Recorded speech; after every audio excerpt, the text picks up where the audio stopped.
Hi, welcome back to my channel. We're going to do another crafty crochet cozy vlog, and this week we're going to focus on making my Christmas garland. I'm doing a series on TikTok and Instagram where I've been wanting and completing a crochet garland for my daughter's bedroom for every season and holiday, and so far we've done Halloween and so far we've done fall. I feel like with Christmas, there's a little bit of pressure to make it like the best, most magical one. So I've been kind of looking around, getting some ideas and thoughts. I did grab some yarn from Hobby Lobby and started kind of working on it a little bit. I'm not entirely sure what the plan is. I'm just kind of working on it, and then we'll eventually see what the end result is. So I got this yarn, and it's the color taupe. It's the Crafter Secret from Hobby Lobby. I think it's looking good for a gingerbread man color. I was looking for something a little bit darker, but I couldn't find something that wasn't like too dark brown in cotton because that's what I wanted. While I was there, I also picked up, in case I want to use some other colors or make some Christmas trees or something, I picked up a green and a red too. Okay, so I just did a tutorial from Blossom and Yarn because these aren't my own patterns. I'm just kind of finding them and compiling my own garland. So this was a tutorial on YouTube from Blossom and Yarn, and it is for this little tiny gingerbread man. Look how cute and small it is. So this is my first one. So it is not perfect. I'm going to keep making them and see if I can kind of get everything right in the way that I like, because I think it is so cute. But this is my first one, so I think if I get better and I like it and try it with this puff paint, which I'm going to explain in a minute, I'll put this on the yarn. I just don't know if I want the whole entire yarn to be gingerbread men or if I want to do like Christmas trees and other things too. The puff paint is for putting the features on, which I think I'm going to test here in just a second. The creator uses this instead of embroidering, which I think is so smart. You know, you don't have to be a hero and embroider. You can do this, and I think that's a great hack. I'm howling. This is so funny. So I thought, oh, I'll do the puff paint on the gingerbread man. It'll look so cute. It'll make my life easier, but it's actually not that simple. And I just have to show you what I did because it is so unbelievably bad. And mind you, I messed up a couple times and then I kept hitting it with my fingernail, and it's actually kind of hard to do this on yarn. So I don't know how she made her so cute, but this isn't it. This isn't it. And I don't know if I even want to try it again. That's how bad it is. Here it is.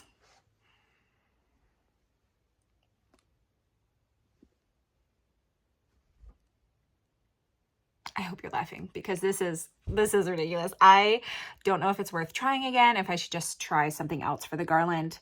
I don't know if the gingerbread man just looks good by itself or if I can put a little ribbon on there. But it's actually really hard to do puff paint on yarn because it's like bumpy and this is so small. What is that? I could not put that in my daughter's room.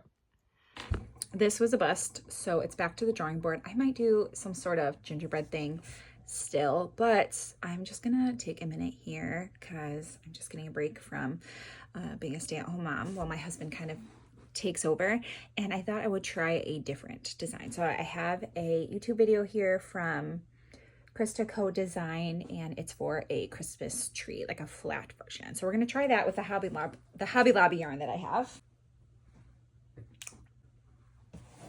What is it? I'll try it with this.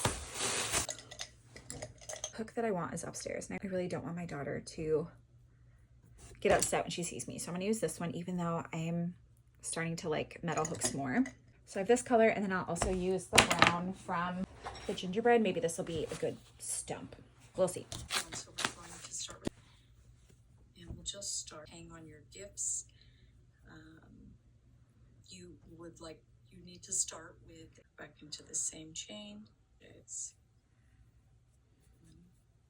and back into the same. Tell me something I don't know. You can get triple A character. So we're going to turn, chain 1.5 double crochet, place 2 half double crochet. Super simple to make, and you could make up a whole bunch.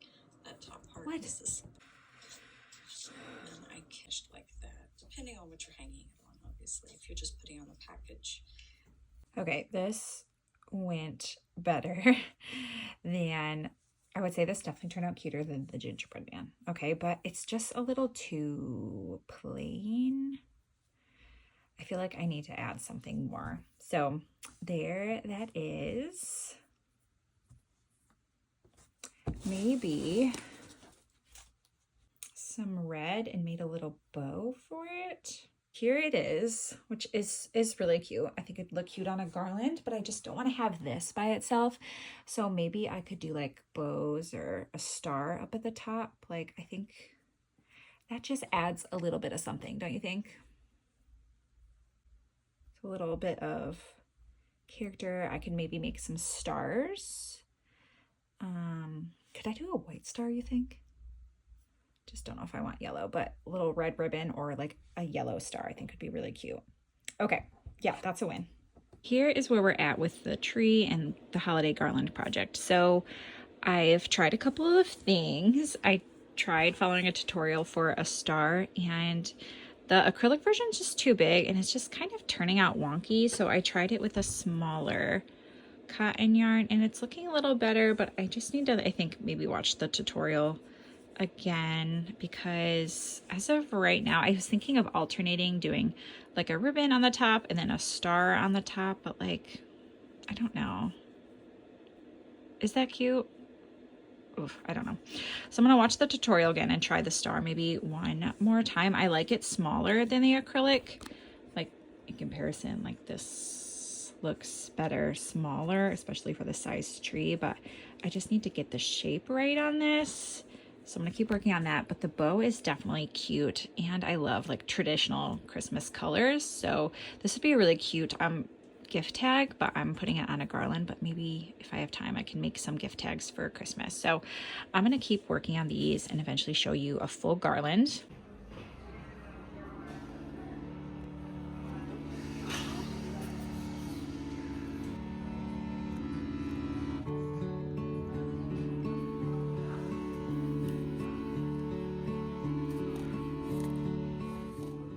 Taking a break from garland stuff, I've also been working on finishing a whip. I showed you in my last video in a bag a sweater that I had been working on, and I want to get that done before I start on the Christmas sweater. I have one half done and the other half started, and it's a hexagon pullover.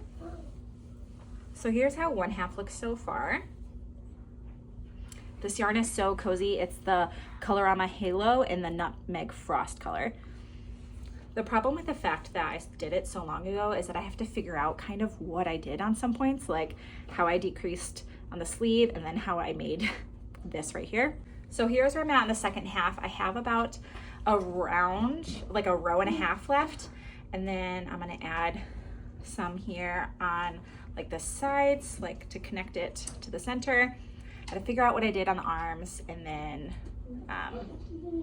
put it all together and see if I want any length.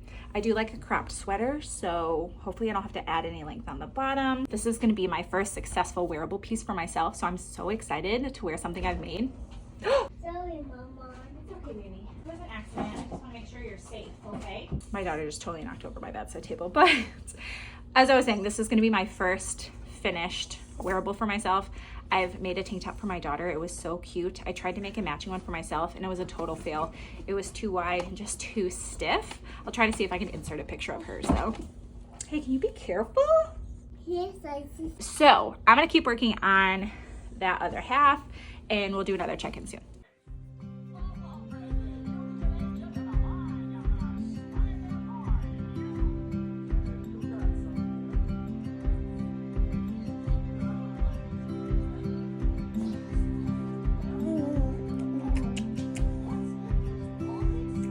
She will.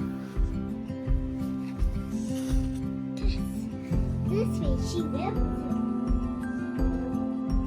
She will. Unless she can help her, but unless she will, she will go away.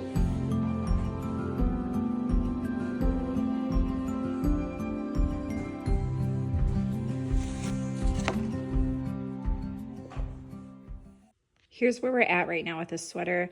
This side is done and I finished up like this part of the cardigan and I added some length here, some width I guess. So I still need to seam up this part, do the sleeve, which is kind of the part that I'm dreading because I really don't remember how I did the decreases, and I'm gonna have to go back to the tutorial for this cuff too, and then I can seam up the back. The front, it is going to be open a little bit like this at the top, so that's how the front's gonna look, and then decide if I need more length, and then if I want to do like some single crochet around the bottom, but I don't want ribbing on the bottom, just on the sleeves. So we'll see how it looks when it all comes together, but I thought I would just kind of check in and show you where I'm at.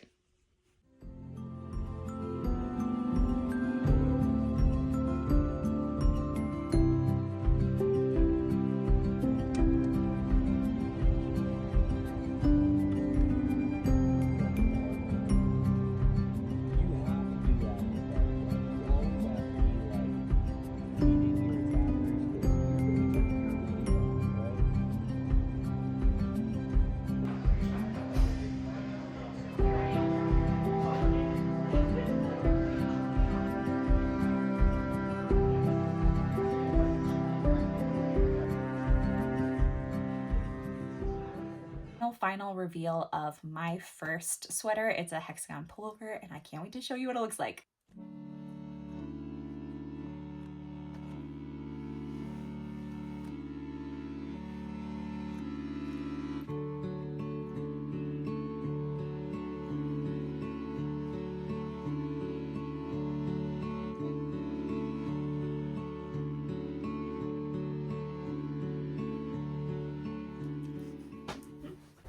Okay, let's take a little bit of time to talk about my first successful wearable for myself. I'm so happy with it. I can't wait to make more. It's so soft and cozy. I finished it a couple of days ago and then I noticed the hole, but I've had it done for a little bit and this is my first time wearing it. I think I'm going to pick up my daughter from school in it, but I finished it on date night with my husband. We went to a museum of horror and we were waiting for a haunted walking tour at a cafe, and we were just enjoying each other's company. He was kind of doing something and I was kind of crocheting, and it was so cozy and perfect. I finished it there and I'm absolutely obsessed. So I just thought I'd take a little bit of time to talk about it with you. I followed 2 YouTube tutorials to kind of get the piece that I wanted. Most of it is from It's Marie C on YouTube. She created a tutorial specifically for a pullover because there's so many cardigan ones out there, but I did follow a different section of another tutorial so that I could create this cuff. So I watched Annie's from Hooks and Healers hexagon cardigan video to figure out how to make a cuff like this on my sweater. So I kind of pieced those 2 features together to create a cardigan or a piece that I wanted to wear, if that makes sense. I used less than 4 skeins of this Colorama Halo in Nutmeg Frost. I got this on sale when Joanne was going out of business and I didn't really know what to use it for, but I think it was perfect for this project for a winter sweater. What was hard about it is because of the gradient, I kind of had to use 4 because I had to make it so that like the gradients were the same throughout the sweater, and I think it worked out good. It wasn't difficult to work with as a fuzzy yarn. I guess sometimes it's split, but it wasn't super annoying. I found it was fine to work with. I have not decided if I want to block this yet. I'm a little scared of that, so if you have any recommendations, drop them down below, but I am so happy with it. I think it looks so cute, and I thought that would be a perfect place to end this vlog. Thank you so much for being here, and next week we are definitely going to finish that Christmas garland so that we can get it up in my daughter's room because Christmas is quickly approaching, but I just had to stop and take a second to share with you my first wearable. I'm absolutely obsessed and I love it so much. Thanks for watching. Bye.